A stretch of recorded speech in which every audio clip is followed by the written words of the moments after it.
जय घोर हाड़ सभी दर्शक भाई बंधु को हमारा प्रणाम।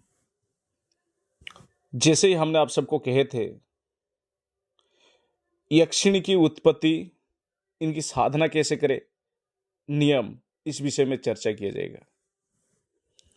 सबसे पहले यक्षिणी का जो उल्लेख है रामायण तथा महाभारत दोनों ग्रंथों में मिलता है। ये देवी आदिशक्ति का ही अंश है।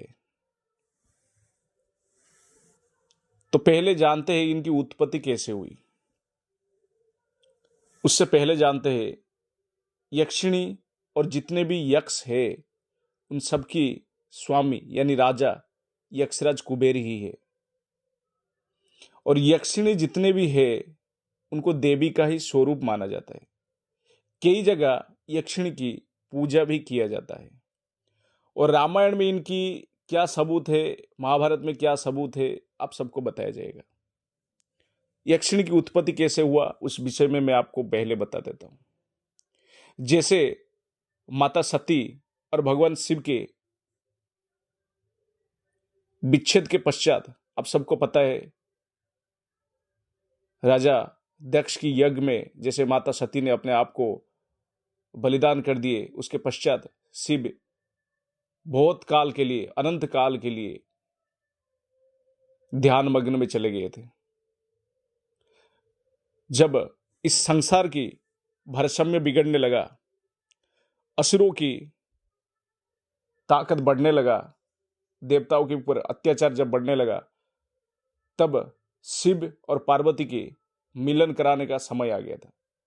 मैं ये जो विषय है इसको ज्यादा बड़ा नहीं कर रहा हूं, संक्षिप्त भाषा में बता रहा हूं। उसी समय माता पार्वती भी ध्यान और तपश्चर्या में थे, वहीं शिव भी ध्यान और तपश्चर्या में थे। उनके तप को भंग करने के लिए कामदेव को बुलाया गया। कामदेव ने दोनों के ऊपर काम वासना के बाण चलाए। वैसे ही शिव के ऊपर भी चलाया गया और माता पार्वती के ऊपर भी चलाया गया था। तो माता पार्वती के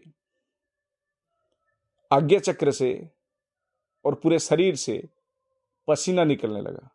और उस पसीने को जब माता ने धरती पे पसीने को पोंछ के जब धरती पे छिड़क दिए, उसी से यक्षिणी के उत्पत्ति हुआ है। ये माता आदिशक्ति के अंश विशेष ही कहा जाता है। इनके अंदर काफी सारे ताकतें हैं और ये पाताल, देवलोक, पृथ्वीलोक, यक्षलोक, पितृलोक, जितने भी लोक हैं, स्वर्गलोक, हर एक लोक में ये विचरण कर सकते हैं। और हर जगह इनकी जादुई शक्ति चलता है और इनके पास कई सारे जादुई शक्ति है। आकर्षण से लेके वशीकरण तक हर एक तरीके का जादुई शक्ति इनके पास आपको देखने को मिलेगा। कितनी शक्तिशाली होते हैं यक्षिणियां, इस विषय में थोड़ा सा चर्चा कर लेता हूं। किसी भी इंसान को जिंदा करने के अलावा बाकी सारे इच्छा इंसानों की पूर्ति कर सकते हैं। जैसे काम वासना, जैसे जितने भी धन की इच्छाएं हैं, जितने ज्यादा धन की इच्छाएं वो पूरी कर सकते हैं। साथ में समाज में मान सम्मान प्रतिष्ठा जादुई शक्ति से परिचय कराते हुए हर एक इच्छा पूर्ति करना इंसानों का, ये सब कर सकते हैं। प्राचीन काल में कई सारे ऐसे जाति रहा करते हैं जिनके पास जादुई शक्तियां रहते थे। उनमें से आप सबको बताना चाहूंगा देव, राक्षस, दैत्य, मानव, दानव, अप्सराएं, यक्ष, गंधर्व, किन्नर, पिशाच, बानर, भल्ल, रीछ, किरात, नाग, इतने सारे जातियां रहते थे। बाकी सभी के पास मानव को छोड़ के बाकी सभी के पास जादुई शक्तियां रहा करते थे। वो जितने भी जादुई शक्तियां रखने वाले जाति थे, सब मानव की मदद करते थे, इंसानों की मदद किया करते थे। उनमें से सबसे ऊपर थे देवता। उनके बाद अगर कोई है जादुई शक्ति के माहिर, वो है यक्ष। आपने कई बार रामायण में कुबेर के नाम सुने होंगे, जो रावण की बड़े भाई थे। सौतेला भाई क्यों ना हो, बड़े भाई ही थे। तो यक्षराज कुबेर जो थे वो एक यक्ष है, और यक्षों की स्त्रियां को यक्षिणी ही कहा जाता है। वैसे ही महाभारत में आप सबने जब पानी लाने के लिए गए थे, पंडुपुत्र जितने भी थे, यक्षों की सवाल के जवाब ना देने के कारण एक के बाद एक को मूर्छित अवस्था में मृत्यु की घाट उतार रहे थे यक्षदेव, बिना आज्ञा के पानी लेने के कारण। आखिर में आए पंडुपुत्र युधिष्ठिर, जो धर्म के पूर्णतः ज्ञाता है, साथ में शास्त्र की ज्ञान रखने वालों में से। वो यक्ष की सारे सवाल का जवाब दिए, और उन चार भाई को वो पुनः जीवित करके अपने मकसद में वो सफल रहे।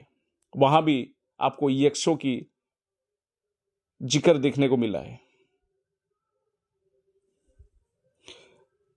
मुख्यतः 8 यक्षिणी को माना जाता है। सब लोग जानते हैं जो 8 तरह की यक्षिणी है, लेकिन तंत्र शास्त्र में 36 यक्षिणी के वर्णन बताया गया है। उनमें से 4 यक्षिणी का नाम आज भी अज्ञात अवस्था में है। बाकी 32 यक्षिणी के नाम तंत्र शास्त्र में देखने को मिलता है। उसके अलावा कई सारे स्थानीय देवी को भी यक्षिणी के रूप माना जाता है, जबकि वह सच्चाई नहीं है।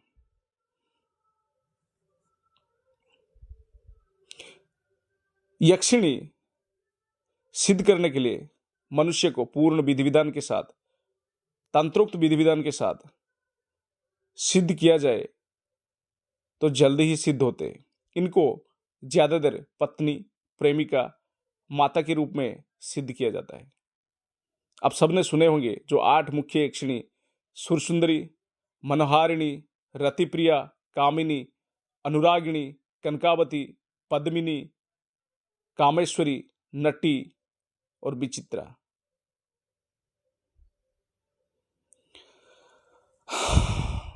एक हिंदू धर्म में एक और कहावत है, कैसे कई सारे ऋषि ने श्राप दिए थे यक्षिणी को, क्यों दिए थे, उस बारे में थोड़ा सा चर्चा कर लेते हैं।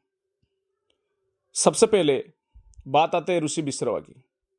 उन दिनों की बात आता है जब ऋषि विश्रवा तपस्या करते थे, ध्यान में बैठे हुआ करते थे। कई सारे यक्षिणी उनके ध्यान भंग करते थे बार बार, और उनकी तप को बारंबार भंग करने के कारण ऋषि विश्रवा ने यक्षिणी को श्राप दिया था। श्राप ये है, जब कोई व्यक्ति तंत्र साधना के द्वारा यक्षिणी को सिद्ध नहीं करता है, तब तक यक्षिणी अपने देवी ऊर्जा का प्रयोग नहीं कर पाएंगे। उसी दिन से सारे यक्षिणी जो है सुषुप्त अवस्था में है। यक्षिणी को शक्ति तभी मिलता है जब कोई साधक यक्षिणी को सिद्ध करता है। और यक्षिणी एक देवी का ही स्वरूप है, जैसे कि मैंने आपको सनातन धर्म की पुरातन कथा आपको सुनाया। और तंत्र साधना में यक्षिणी की बहुत ही ज्यादा महत्व बताया गया है। एक यक्षिणी अपार शक्तिशाली होते।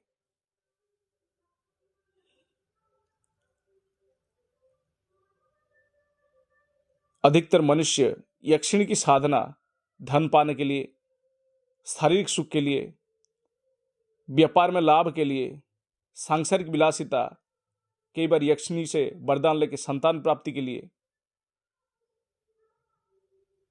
किया जाता है यक्षिणी साधना।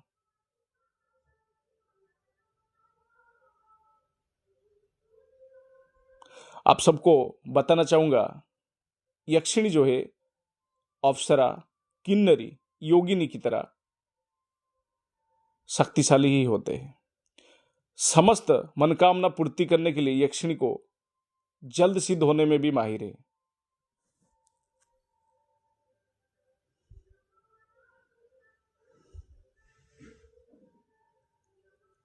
रही बात कौन से दिन यक्षिणी को सिद्ध करने से जल्द सिद्ध होते हैं, जैसे पूर्णिमा, अमावस्या।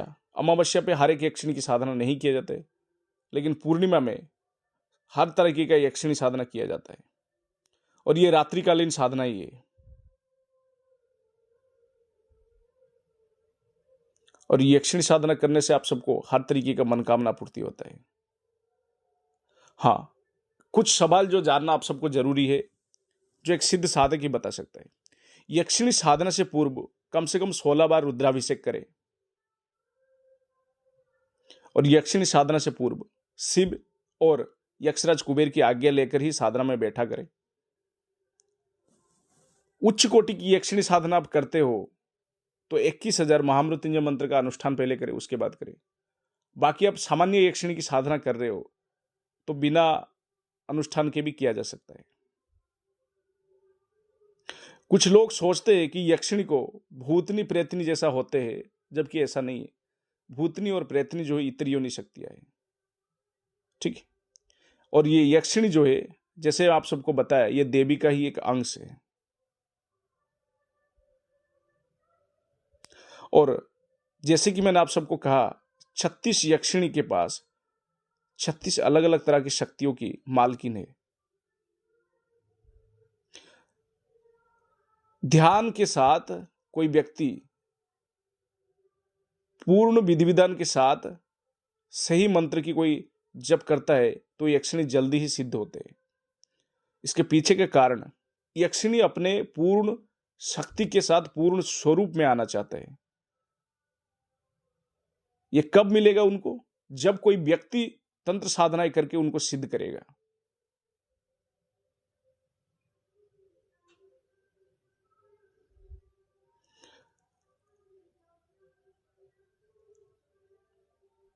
आप सबको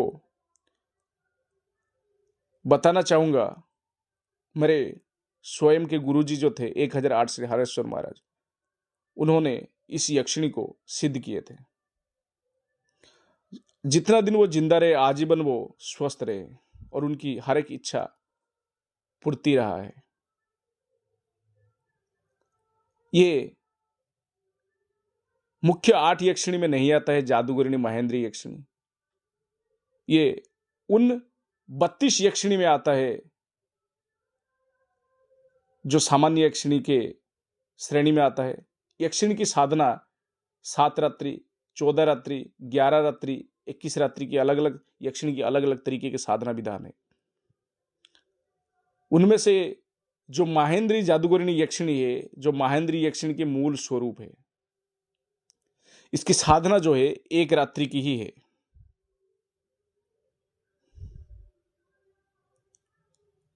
रामायण काल में ताड़का नाम की राक्षसी वास्तव में एक यक्षिणी ही थे, जिसे केवल एक भगवान राम ने ही मार पाए, जिसे उसकी मुक्ति हुआ। और वो एक ऋषि के श्राप के कारण राक्षसी योनि में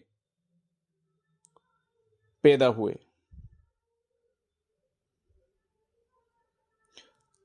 यक्षिणी साधना की तैयारी कैसे करना चाहिए एक साधक को? यक्षिणी साधना ज्यादातर मध्य रात्रि में ही किया जाता है, और यक्षिणी साधना में यक्षिणी की तस्वीर साधना स्थल में लगाना चाहिए।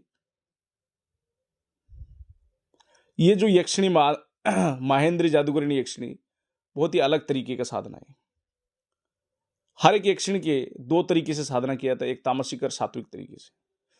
जो मूल तंत्र शास्त्र में दिया गया है वो है सात्विक, और मूल विधान है जो तांत्रिक तरीके से यक्षिणी को सिद्ध किया जाता है। दूसरा तरीका जो है तामसिक, जो है पुरातन विद्याओं के अंतर्गत आता है, जल्द सिद्ध करने के यक्षिणी को तरीका है। जैसे जादूगरिणी महेंद्री यक्षिणी को जल्द सिद्ध करने का तरीका है। यक्षिणी साधना करने से पूर्व यक्षिणी मंत्र को किसी शुभ मुहूर्त पे लाल चंदन से भोजपत्र पे अनार की कलम की स्याही से, मतलब अनार की कलम रहेगा, भोजपत्र पे लिखना है, लाल चंदन से लिखना है, यक्षिणी का मंत्र और यक्षिणी के नाम लिखना है। ठीक है। सामने एक बाजोट रखना है, उस पे यक्षिणी की तस्वीर और भोजपत्र पे जो आपने लिखे हैं यक्षिणी का मंत्र और यक्षिणी का नाम सामने रखकर ही विधि विधान पूर्ण तरीके से करना चाहिए।